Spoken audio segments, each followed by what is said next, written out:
Hey guys, and welcome to the channel. Today we're talking Starfield. Seen a little uptick on the subs lately. Really appreciate it. Thank you for the follow, and I hope you enjoy this one as well. So, topic of the day. New player here, will I enjoy Starfield if I love Skyrim's side quests and exploration? Hey everyone, I've never played Starfield before, but I finished Skyrim twice and absolutely loved it. I'm thinking about getting into Starfield, but I'm not really sure if I will enjoy it. What I loved about Starfield was getting amazing side quests from random NPCs, long, slow burn stories that develop over time, and the feeling of wandering around, discovering things organically. He basically goes on to say he's seen people mention that Starfield's not as good of a fit for this, and he's curious what the community's thoughts are on the topic. So this is where I would begin. I truly do believe that Starfield is a Bethesda RPG through and through. I think Bethesda said that originally in their marketing material, and I personally think it's accurate. You know, I think that this game is a Bethesda game. If you liked Fallout and you liked Skyrim for the reasons I did, then I think you're really gonna love Starfield, and I would totally give Starfield a try. But there are some caveats and some contingencies, and I do think it's important that we kind of go through those. So one thing I really liked about Skyrim and Fallout was this handcrafted map, right? Where you had all this environmental storytelling, and there were all these little nuances and cute things you could run into. And when you were walking between Quest A and Quest B, it was very common that you'd run into Quest C, and then you'd end up, doing Quest C and D all night, and you might not even get to A the whole night, and you're like, how did I get here? Super cool, right? That's what's so cool about a Bethesda game. With Starfield, the difference would be you're picking up a quest, and then you're typically going to your ship, and you're flying to, another planet. And then when you get to that planet, you're going to a POI on that planet. And it's possible there's other POIs you could run into in between. But the POIs are pretty clearly marked. And you kind of have to decide you're going to go to that POI in between. If you're going to a moon or something, you're going to land on that moon, you're going to be able to see the POIs on that moon. And then you can choose, if you want to go to one of those or a different one, or decide to take fate into your own hands and go somewhere that you weren't directed to go. But there's not that much in between. It's not like you're going to land and then run into something in between in the same fashion you would before. So it really depends on where you're going, what you're doing. So if you're in one of the major cities and you pick up a quest, and that quest is oriented around doing things locally in that city, it's very common that you'll hear another conversation, or someone will pull you aside, and then you get sideswept into that. So when you're centralized to I'm doing quest on Neon, for example, then absolutely you'll get sidetracked. But if you're doing off-planet stuff, not as much as you probably would like to see. And that's the one thing with Starfield I hope they fix over time, is that they add a way for you to get distracted in your travels, because I think beyond all the things I love Bethesda, I love the character creation, I love the open worlds, I love the modding community, I love the storytelling, I love the freedom. There's a list, right? And you can watch any of my other videos. I talk for days about things I love about Bethesda games, but the one thing that Starfield strayed away from was a centralized map. And when they did that, they did lose this bump into something else along the way element. And I'm really hoping that the upcoming DLC, which is supposed to essentially add space travel, interplanetary travel, and then things that happen within that travel, could really help with that. Because if the quest is on Neon and I need to go to New Atlantis, and I jump off planet, and while traveling between planets, you could bump into something along the way. Maybe it's a big spaceship that ends up being a dungeon, and then there's a quest in there and it pulls you in a different direction. Or maybe it's a merchant ship that asks you for help with something and pulls you off into a different direction. Or I actually think that fundamentally fixes this complaint. I do. I think that alone fixes basically I don't know about 100% of it, but it fixes maybe 50% to 75% of like that problem right there. Is make space more eventful and more distracting at the same time, and it fills in the game so much. Like, I don't really care if a moon is barren and doesn't have a ton to do, but what I do care about is that, like, somewhere along the way I can be distracted, and I think that could happen with this upcoming DLC. So I'm super stoked on that. That's kind of my take on it. Let's jump to the comments and see what other people are saying. So first commenter said, "It's not the same. In fact, that's why I don't like Starfield much. It's too different from the Elder Scrolls Fallout 4 when it came to exploration. You should try it on Game Pass if possible, judge for yourself. And if you like the other aspects of the game, maybe it'll be worth it for you." I mean, they definitely broke formula here. There's no doubt about it. I think I said that earlier, and I totally agree. I know Game Pass is getting a ton of hate right now, but it is still $30 at premium level.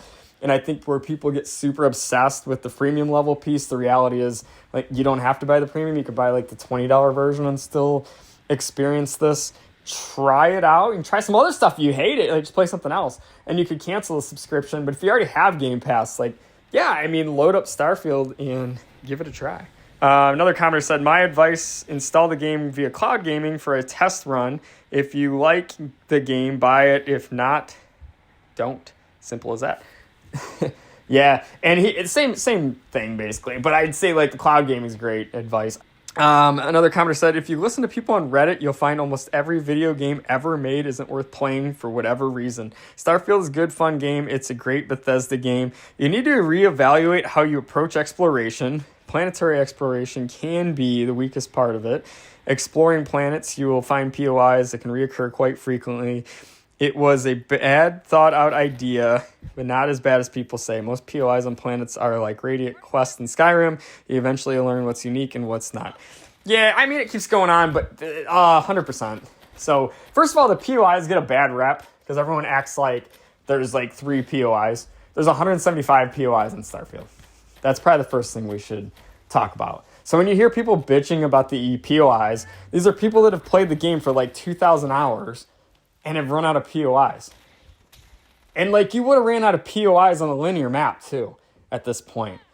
So they get annoyed because, like, basically the way the POIs work is they randomly generate handcrafted POIs. And that's probably a good point to bring up too. A lot of people go, "Oh, it's the procedural generation that wrecks the game." Like, the procedural generation procedurally generates handcrafted POIs. The POIs themselves aren't procedurally generated.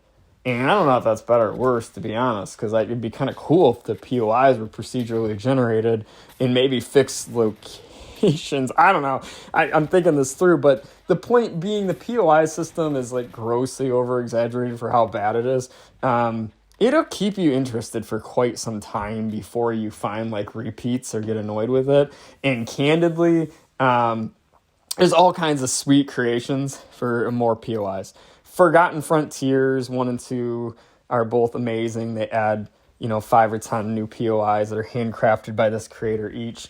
And they're just great. And they throw those in with the other 176, and you're good to go. Another commenter said, "In short, vanilla Starfield equals no, modded Starfield equals yes." I disagree. Like I just said, vanilla Starfield, there's plenty of exploration to be done. There's plenty of exploration. There's plenty of side quests. This is, I don't know where it's going. This, sure, modded has more, but vanilla has plenty. So, disagree.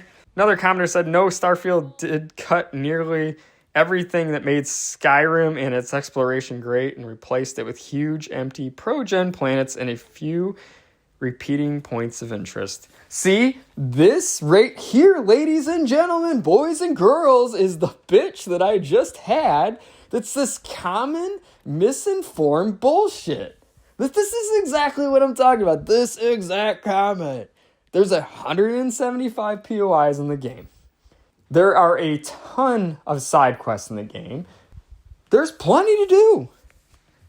And this is like somebody that watched YouTube that is hunting for clicks and views by hating on Bethesda, which is popular right now, and making shit up that's not true. And then existing in the Starfield community for some fucking reason instead of just moving on with life. Dude, if you don't like Starfield, just move on. You guys need to stay in the community for 3 years hating on the game based on your opinion, which is formulated from other people? Bro, move on. But, you know what? That's fine. Another commenter said, Starfield is basically what happens when you take what Skyrim, Fallout 3 and 4, and New Vegas did and somehow manage to make it worse in every aspect or another. Once again, would love some actual evidence of this rather than this is the popular opinion by the internet, so this is my opinion. Where are we going at here? What thing specifically are we talking about exactly? Because I think it takes most of the things we do in those games great and made them even better. That's my opinion. Tell me why I'm wrong in the comment section. Another commenter said, no, because Starfield lacks what you enjoyed from Skyrim. Maybe. You know, based on his commentary of what he liked above, I'd say bullet points 1 and 2 hit and bullet point 3 did not.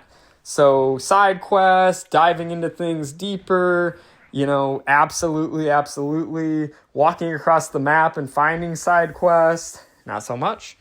So 2 of the 3. Another commenter said, heck yeah, it's Skyrim in space. See, I agree with this commenter. That's where I'm at. It is Skyrim in space. It is Skyrim in space for the most part, with the biggest difference being it's in space instead of being on a map. I could make a whole video on like where this could have been better, and I think it starts with, if it was me, I would have like tried to make like a Skyrim Fallout 4 type of map that's like your centralized home planet that has all these handcrafted POIs, and then from there like branched out and built Starfield kind of like you did.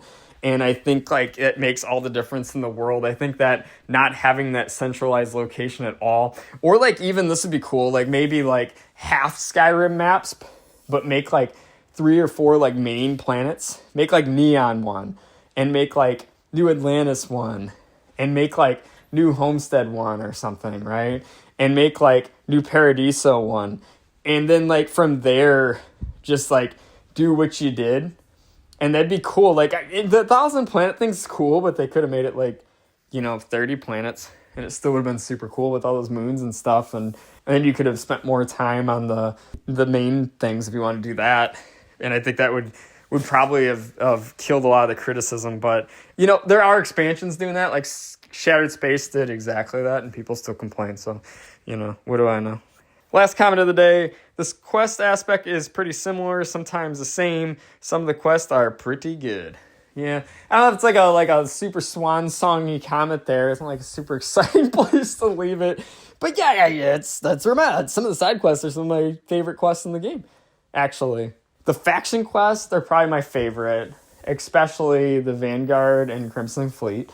And then I'd say the next best thing about the game is the side quest, and I actually think the main quest is the worst quest of the game. So that's my hot take on it. The main quest is the worst of basically all the quests, in my opinion. It just didn't really hit. Some elements of it did, but like overall, like I thought the main quest was could have been better. So anyway, if you listened up to this point, I appreciate you guys. Thank you so much for sticking around. Yeah, is it Skyrim in space? I'd love to know your opinion on it. Let me know. Do you think it's Skyrim in space? Do you think they missed the mark entirely? Do you love everything about it? Let me know. I think you can hear here I'm kind of a mixed bag on this, where Starfield in general is one of my favorite games. But do I think they nailed like everything that made Skyrim and Fallout great? No, I don't. But I also don't think they missed the mark to the degree people think. And they added all these other cool elements that really make the game shine. So that's my final take on it. Love to hear your feedback on it. Once again, if you stuck around this long, thank you so much. Consider subscribing and have a great day.